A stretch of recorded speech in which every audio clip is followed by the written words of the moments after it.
a brand that once ruled racing, gave a young Enzo Ferrari his start, and produced bubbly little macchine throughout the 1950s and 60s, is also a company whose cars earned a reputation for electrical malignancies and for dissolving with the speed of an Alka-Seltzer tablet.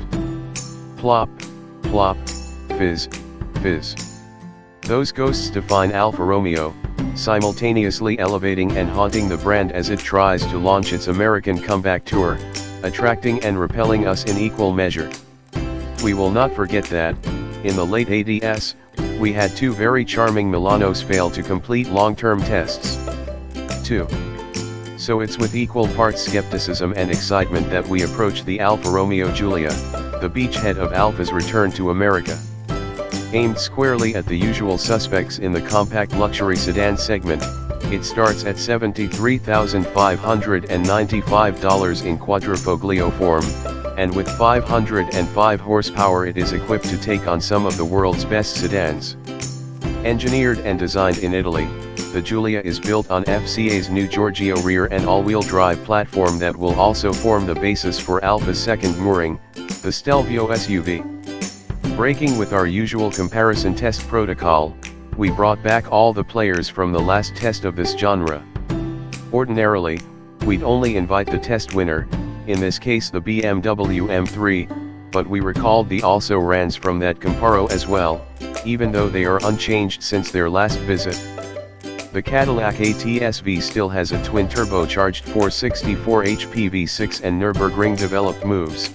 The Mercedes-AMG C63S still has a sugary sweet 4.0-liter twin-turbo V8 that powers out 503 horsepower. Of the returning cast, the M3 has changed the most. BMW now offers the car with a competition package, a $4,750 option that includes 19 more horsepower from the twin-turbo 3.0-liter inline-six, forged 20-inch wheels with wider Michelin Pilot Super Sports, and a retuned suspension with new springs, dampers, and anti-roll bars. It's a more intense M3 that shifts the sedan toward the track-focused M4 GTS.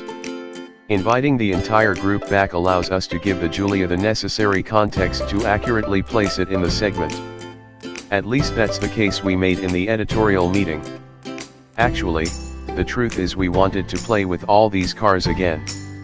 So we headed to the vast emptiness of Death Valley to exercise them, and in the course of a few days drove 1,100 miles.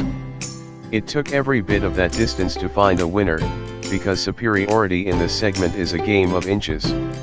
Last place is now becoming too familiar to Cadillac's ATS-V. As before, it proved superior to the German sedans in ride and handling. Cutting up through the mountains that surround Death Valley,